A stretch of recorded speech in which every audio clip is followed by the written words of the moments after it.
Thank you so much. First of all, aloha everyone in Mele Kalikimaka. My name is Robin Stueber. I'm a National Board Certified Health and Wellness Coach, and also ACC with the ICF International Coach Foundation. I am a facilitator of the NAMI Hearts and Minds program. And Hearts and Minds is more of a little known program from NAMI. In fact, I don't think that NAMI Hawaii had put this particular program out to our community until about 3 years ago when I caught wind of it at the national as a national program and approached NAMI Hawaii and said, "Hey, we got to do this here in Hawaii." So we've been actually rolling this out here in Hawaii since late 2023. I am one of two facilitators, and Naomi Stolman is also a certified health and wellness coach. She is a co-facilitator with me as well. So I'm here to present NAMI Hearts and Minds to you since it's more of a little known program with NAMI. And hopefully, now that you all will be somewhat familiar with it, you can share it among your patients, your clients, your friends, your family, even for you. If this sounds like something that you could also benefit from and experience, I invite you to participate in our program. So just a little bit of history here. NAMI launched the program in February of 2020, I'm sorry, 2010. So it's actually been around for quite a while. And it is a self-help educational effort to promote mind and body wellness practices, such as diet, exercise, smoking cessation, and stress management. So if you think about 2010, this was kind of a little bit like ahead of its time. All of these, wellness and mind body is something that we hear a lot about today. But NAMI Hearts and Minds has been around since 2010.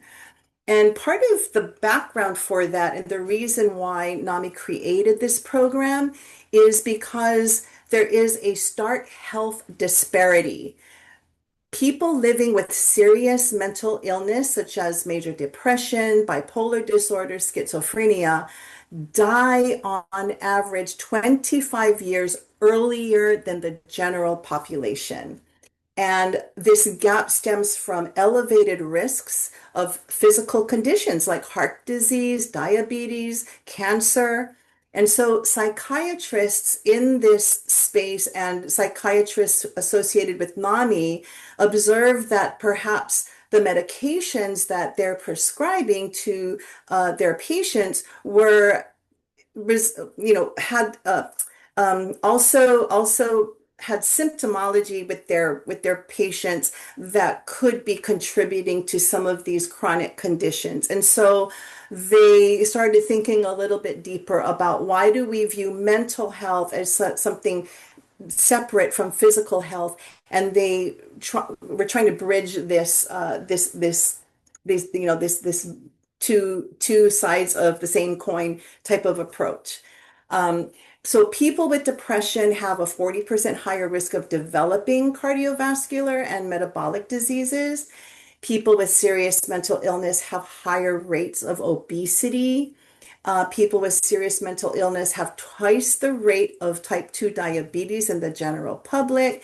And people with cardiovascular disease and serious mental illness have a lifespan that is on average 10 to 20 years shorter than the general population. And some of this, again, they hypothesized that perhaps some of the medication that they're prescribing had other side effects like increasing appetite, perhaps creating a situation where their patients were becoming more sedentary. Therefore, obesity might be something that it's contributing to. So they were really, motivated to change those statistics. And so that's a little bit of the genesis of Hearts and Minds and how that came about. The NAMI executive director at the time emphasize that wellness is especially urgent for the community with serious mental mental illness diagnosis. And so this program was created to empower those individuals to minimize their risk and to support recovery through practical lifestyle changes. And so the NAMI Hearts and Minds program was created. There's a website there, and we do it through discussion groups. Facilitators are trained to deliver this to our community. We have a lot of tools and resources available to folks who participate in this program. And I'll cover a little bit more about that in my presentation. In fact, I'm using slides that we actually use in the NAMI Hearts and Minds program. And it's really delivered through a number of means. The most common way we deliver this is through a series of 5 classes. And I'll cover that a little bit more too. But this can also be delivered in a full day workshop, a half day workshop. And I'm giving you a little bit of like this overview of what it is so that you have an opportunity to become aware of it and then share it with your clients, with your patients, with your friends, family, anybody. It's really for really everybody out there who might just want, kind of a big overview around how lifestyle changes can impact mental and physical health. So I start, with NAMI, a lot of what we do comes from a place of shared experience. And so I have actually my own story of how lifestyle change helped me to recover from a mental illness disorder. And so in my mid to late 20s into my 30s, I suffered from debilitating anxiety and panic attacks. It was disrupting my life. It was affecting my relationships. And I woke up every day wondering, is this the day where I'm actually going to die? Right. And I really thought it was something very serious. I thought I had a heart problem. And one day I was at Liberty House, if you remember way back then, with my sister, and we were trying on clothes in the dressing room, and I literally thought that there was something life-threatening happening to me, that I was having some kind of event. And I landed in the emergency room, and luckily there was a very compassionate doctor who took care of me, who told me, Robin, everything's is looking normal. Your heart looks normal. We really can't see anything wrong with you right now that's life-threatening. I recommend that perhaps you go and see a psychiatrist. And for me, that was quite a blow to hear that. There was shame, there was embarrassment. It was like, no way. Like is really, am I suffering from something affecting my mind? And that was something very embarrassing for me. But I did go to see that psychiatrist. And luckily he was a very good psychiatrist who was shared with me about what could be happening with my brain chemistry. He prescribed some medication, which I was very reluctant to take initially. In fact, I think I filled the prescription. I sat on it literally for like a week.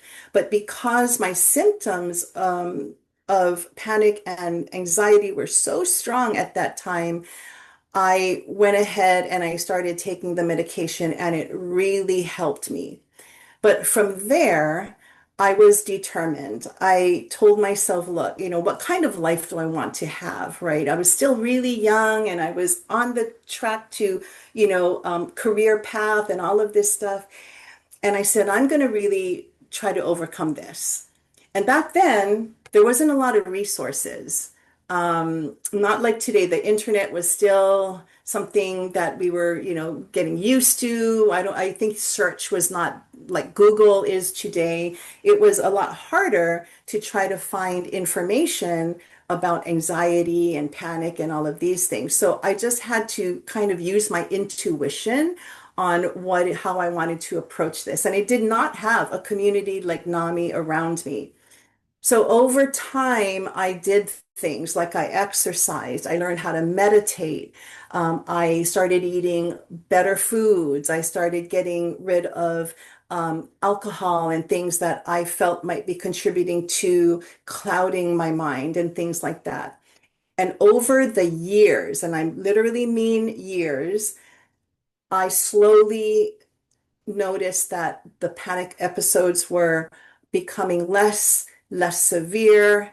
And over time, I was able, with the help of my physician, decrease the medication until I was completely off of it. And using mindfulness techniques and lifestyle changes, I was able to then, what I would say, become recovered. And that's my layperson's language here.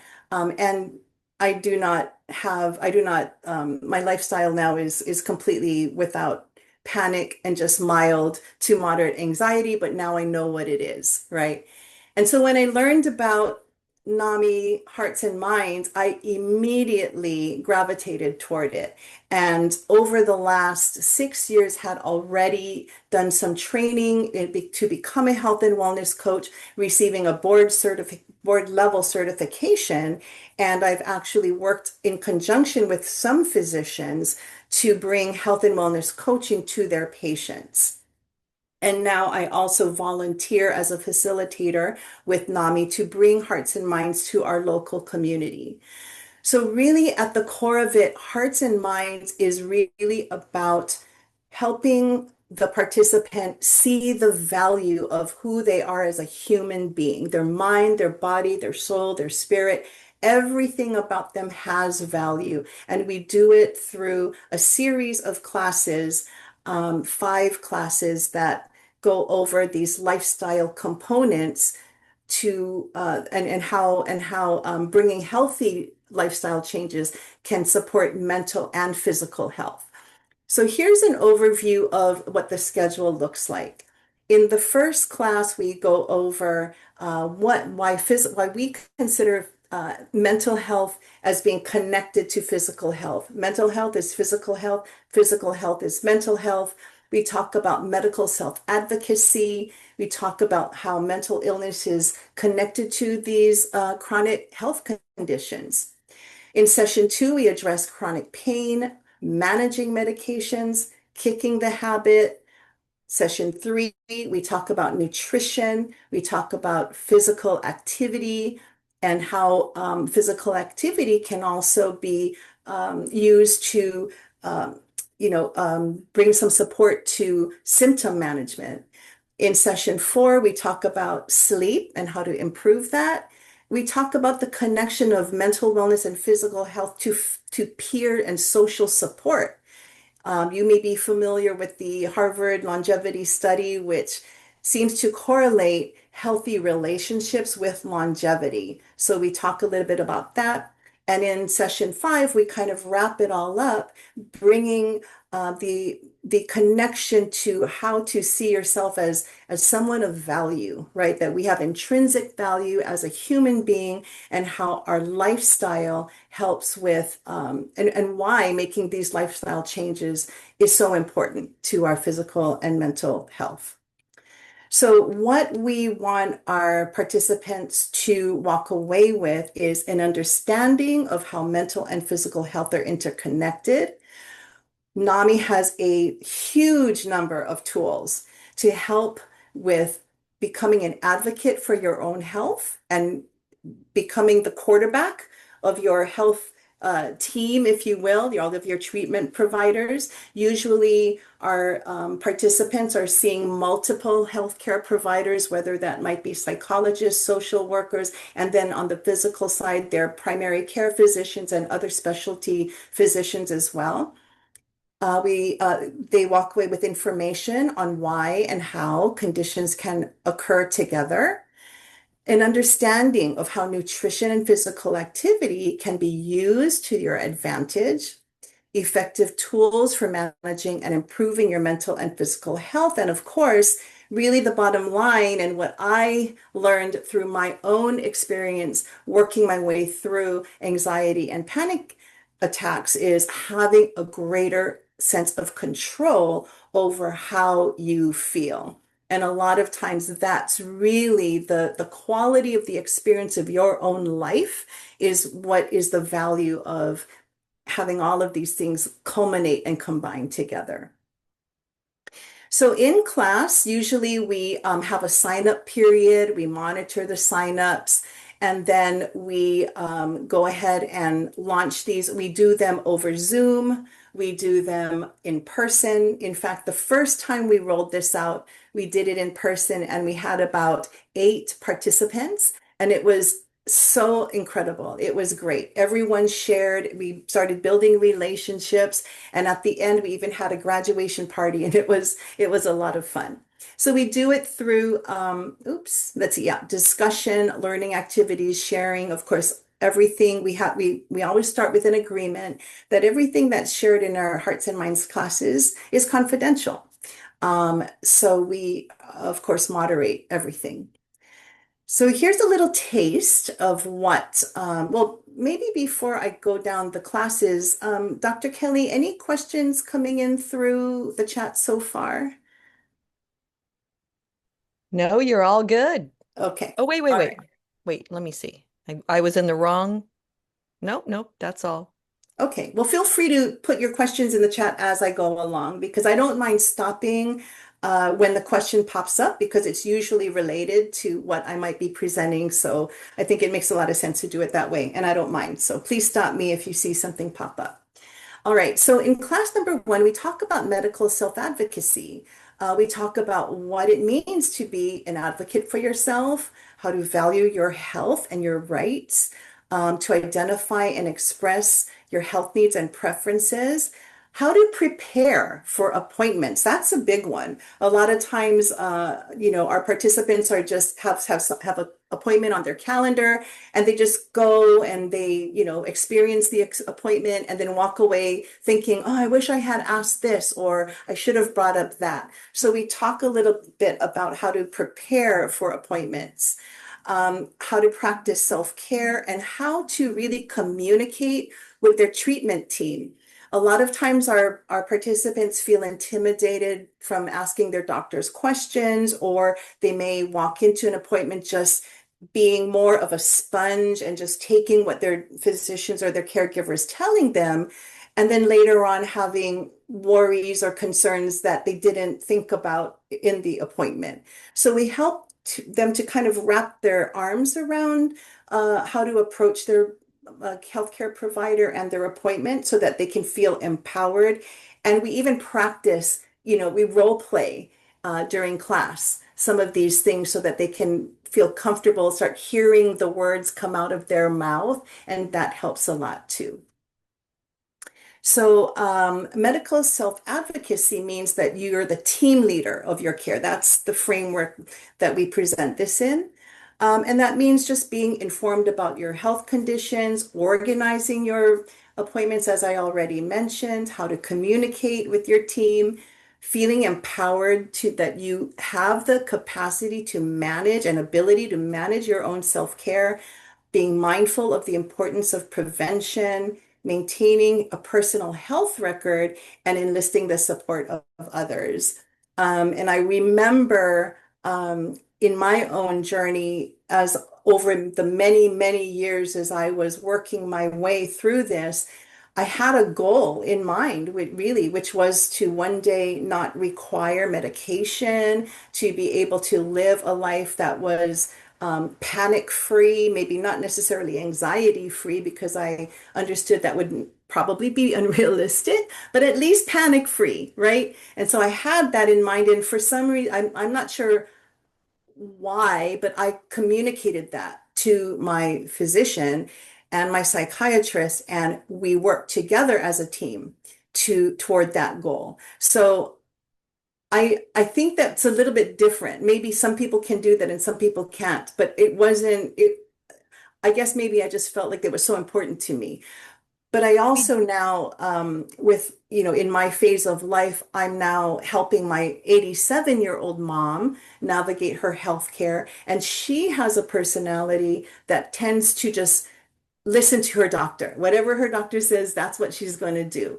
And so now that I'm involved in a little bit more of her care, I ask the doctor more questions and make sure that I understand why certain changes are being made for my mom's behalf. So That's we probably help really good. our participants to develop a frame of mind like that. We do have a question, and it kind of makes me mad, not at Renata, but If someone does not want to include something or someone in their life, but the healthcare system tells the person they are not able to exclude someone, and I think she means their healthcare provider, in their personal care, how is that rectified? And let's say the patient is an adult with full mental capacity and decision-making power. So it makes me mad because you should be able to choose your own healthcare team. And it sounds like an insurance company maybe is telling you you have to go with a certain one. That would make me so mad. Yeah, that's a really good question. It has not come up in any of the classes that I've I've been a part of. Um, I don't know. I think if I were approached with a question like that in a class, I would probably make note of it and tell the individual that I would get back to them and I would seek the support of NAMI and their resources to guide me through it. Because I mean, off the top, listening to that question, I personally am not aware of what the answer to that would be. So I think that's how I would handle it. And I apologize that I can't answer it. But Well, let's see. perhaps Does NAMI anybody has a else? resource. Yeah. So I'll reach out to Kumi, but does anybody else have an idea if your insurance or your hospital policy says you have to go to a specific provider? I would be very frustrated with that Hmm. policy or insurance, and uh, I would appeal that decision.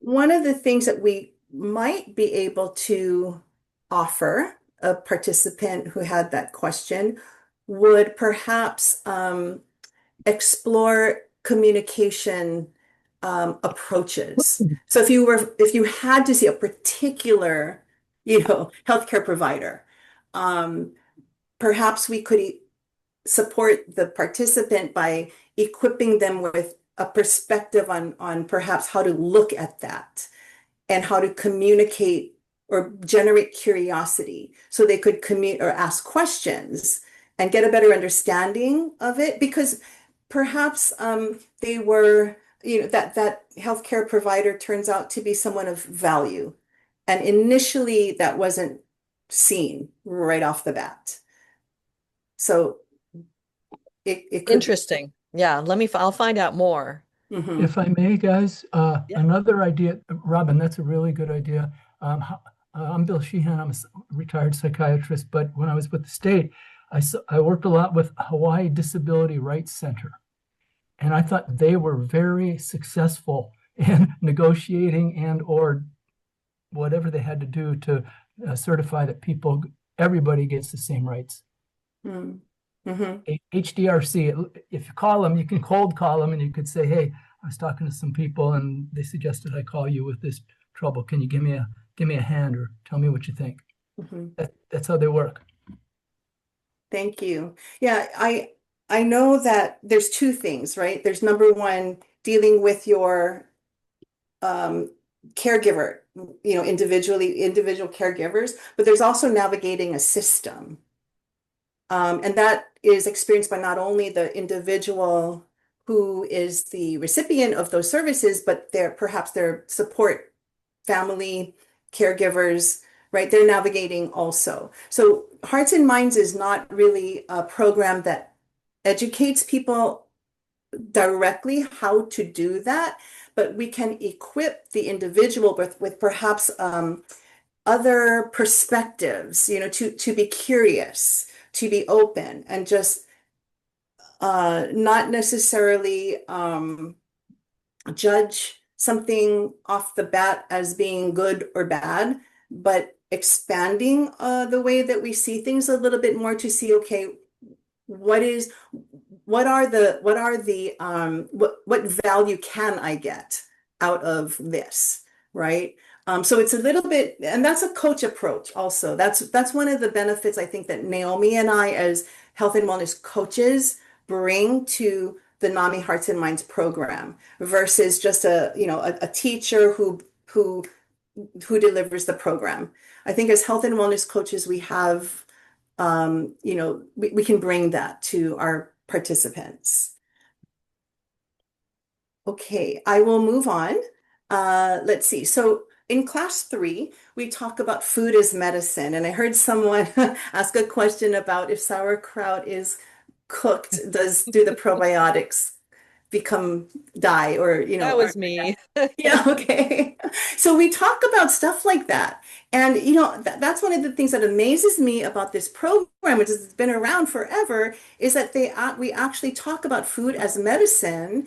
We talk about, the good nutrition at a high level, but we also talk about the gut microbiome and we talk about probiotics, prebiotics, postbiotics, all of those kinds of things. And, that bacteria make the butyrate and all of this stuff, which I was fascinated that they had caught on to that at such an early time.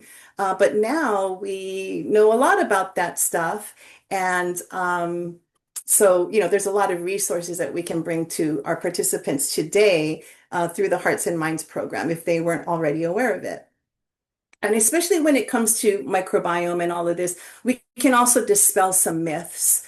A lot of times they'll bring, participants will ask questions or bring up subjects and, they may have heard it from social media and all of this. And Naomi and I can say, yeah, I would maybe do a little bit more research on that. I haven't seen that in a study, we can dispel some of the myths that they might hear out there about nutrition.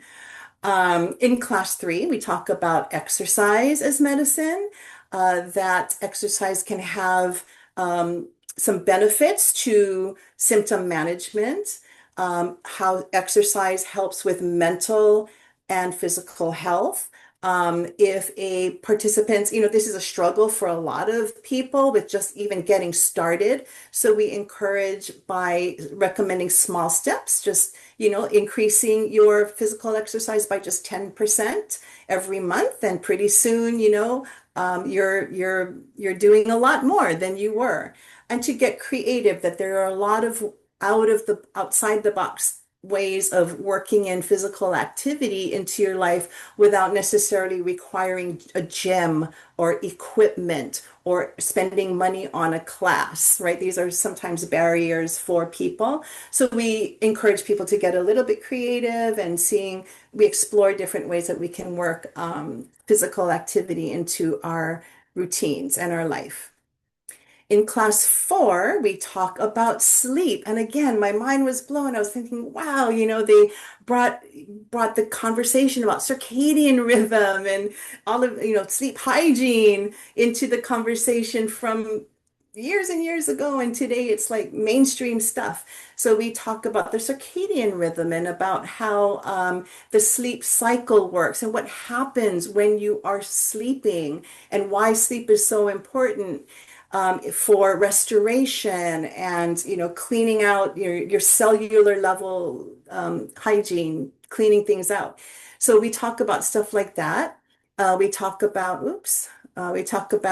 sleep hygiene tips and little things that you can do to make your environment more conducive to falling asleep faster, staying asleep longer, waking up refreshed.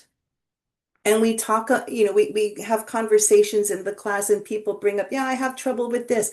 I noticed this. I have trouble with that. And together, by sharing, through dialogue, ideas, people are walking away with the actionable tips that they can actually take advantage of that very day that we had the class. And so that's a lot of fun to see that happening too.